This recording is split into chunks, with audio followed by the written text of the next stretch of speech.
ceritanya kelinci kecil dan orang pipit. Indikator pencapaiannya, anak dapat menyimak cerita yang dibacakan dengan fokus dan antusias. Anak dapat memahami arti kata-kata yang baru muncul dalam cerita. Ketiga, anak dapat menceritakan pengalaman atau pengetahuan yang relevan dengan cerita. 4. Anak dapat mengekspresikan emosi sesuai dengan cerita yang disampaikan.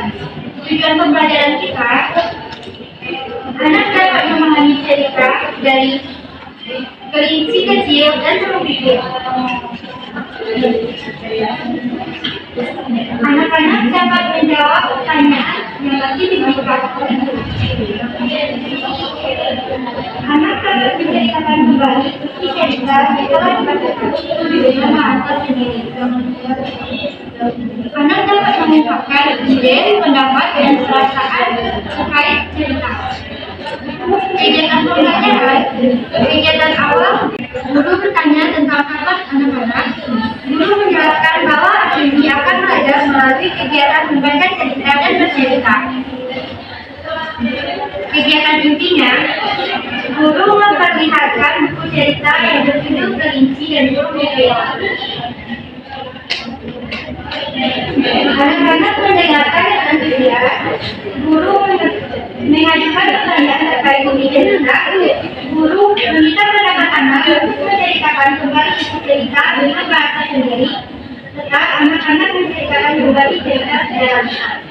Kegiatan penutup, guru dan anak berdiskusi tentang pesan moral yang dapat dipetik dari cerita. Guru memberikan apresiasi dan penguatan kepada anak. Guru menutup kegiatan dengan bernyanyi atau berdoa bersama. Penilaiannya, yang satu perkembangan bahasa subjek, kemampuan anak dalam memahami isi cerita, kemampuan anak dalam menjawab pertanyaan terkait isi cerita. Yang kedua, perkembangan bahasa ekspresif, kemampuan anak dalam menceritakan kembali isi cerita, dan kemampuan anak dalam mengungkapkan ide, pendapat, atau perasaan dalam cerita bersama. Anak, kali ini kita akan cerita. Kita semangat dulu ya. Iya. Semangat.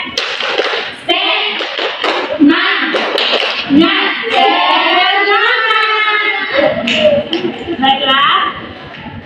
Anak-anak ibu tahu apa itu cerita kita pada pagi hari ini apa? Apa? Kelinci kecil dan burung pipit. Binatang apa yang ada di sini anak-anak? Ada ini. Ada burung. Siapa penulisnya ayo? Nggak tahu itu. Penulisnya Desri M. Putri. Baiklah, ibu sebelum ibu mau cerita, anak-anak ibu harus mendengarkan ibu dulu ya. Ayo. Kalau ada bertanya, nanti pas selesai ibu cerita ya. Ya ampun. Baiklah, cerita kita pada pagi hari ini yaitu kelinci kecil dan burung pipit.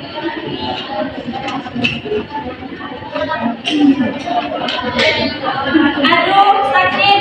Suara kelinci kecil menggelegar di sudut kebun Pak Nusa. Wajahnya tampak seperti kapas dan titik-titik air mulai membanjiri matanya. Ia terduduk di tanah sambil memegangi kakinya. Burung pipit yang sedang bertengkar di dahan pohon dekat kebun ini.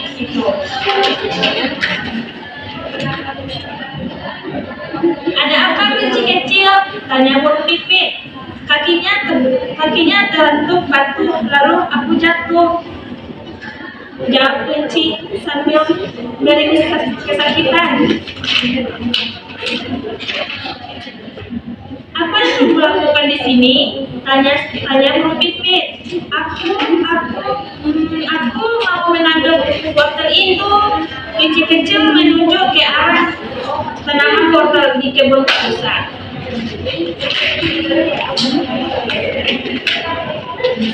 Wah, kamu mau menangkap wortel Pak Nusa tanpa izin?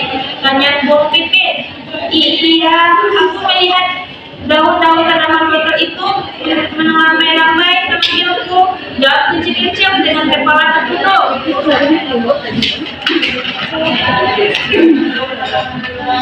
Sebaiknya kamu minta izin dulu ke Pak Musa. Aku sering melihat Pak Musa membagikan wortel-wortelnya ke binatang lain yang membantunya. Guru Pipit menjelaskan.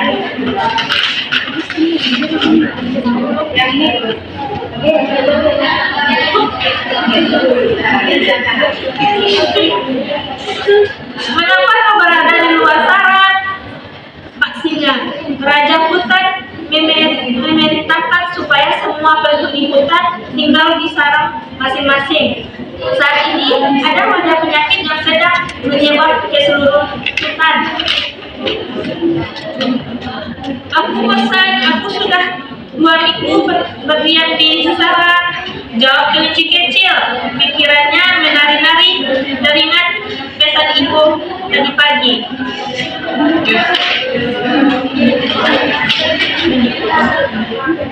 Ibuku bilang hanya induk-induk binatang yang bisa keluar secara bergantian untuk mencari persediaan makanan. Bila bertemu dengan binatang lain, tidak ada yang boleh bersentuhan, harus menjaga jarak dan kebersihan supaya tidak tertular penyakit ini.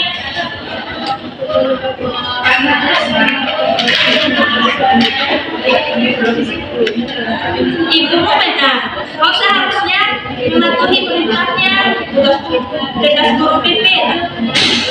Kau bisa membantu ibu membersihkan sarang, memasak atau berolahraga bersamanya. Saran Guru Pipit. Pipi kelinci kecil berwarna kemerahan. Lalu ia berkata dengan suara lirih.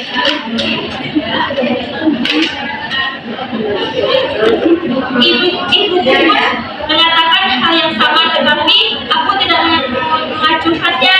Biar aku pergi dari sarang dan inilah yang terjadi.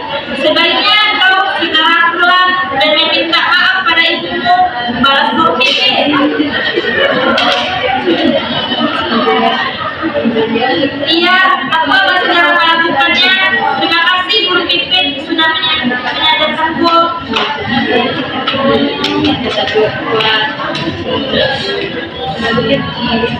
Kelinci kecil bergegas pulang dan berjanji dalam hati dan tidak akan mengulangi perbuatan ini lagi. Guru Pipit tersenyum dan terbang menjauh.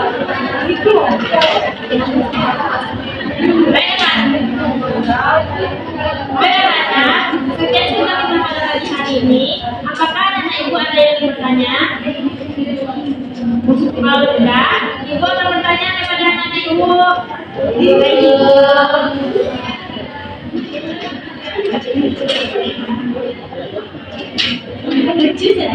Anak-anak tahu tidak siapa saja tokoh yang disebutkan dalam cerita?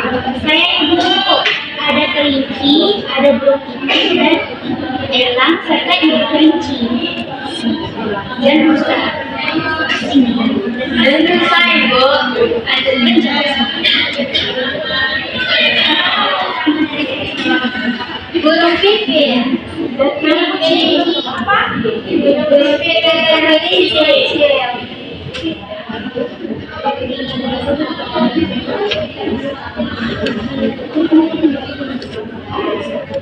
Di mana akan terjadinya cerita?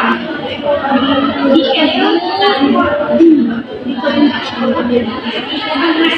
kebun rusa.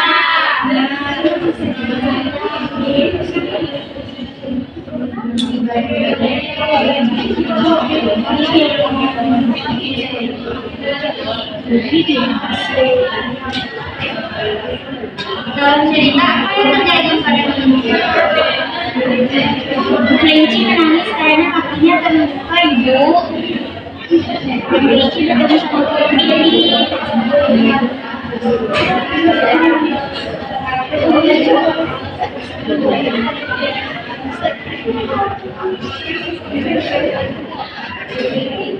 Tadi kan di dalam cerita ada disebutkan raja hutan. Siapa itu raja hutan? Nina ibu.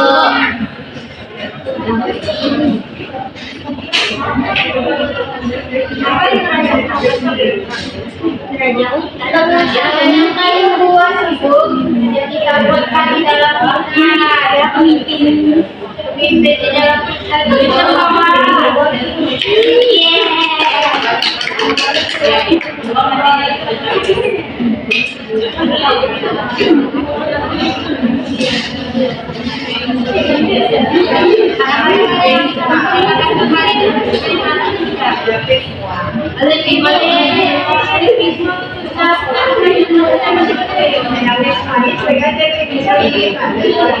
Saat itu kita nangis ibu dia Rinci berkebiasaan Rinci bertanya kenapa Rinci menangis. Rinci menjawab kalau saat Rinci terluka. Setelah itu Bella mengatakan ada wabah penyakit dan para hewan disuruh untuk berdiam di sarangnya dan para ibu-ibu mencari makan, tetapi kelinci tidak mau mendengarkan. Lalu burung pipit menasihati kelinci sehingga kelinci mau balik ke sarangnya ibu dan meminta maaf kepada ibunya.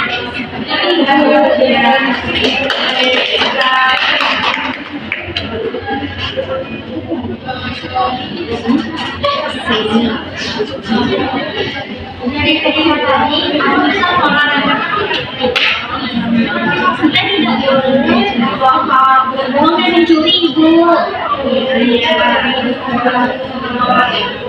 Terus, dan kita harus mendengarkan pesan orang tua. Kita tidak boleh mengeluarkan cerita orang tua ibu. Baik anak-anak, sekian bacaan cerita pada pagi hari ini ya.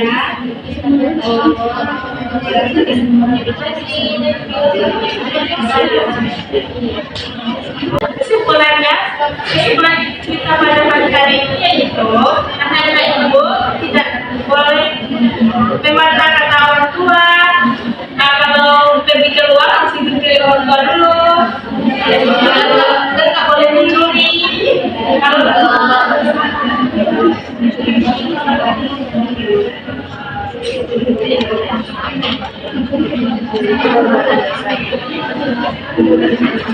itu aja anak. Sekian ya cerita dari ibu. Kalau ada salah mohon maaf. Assalamualaikum warahmatullahi wabarakatuh.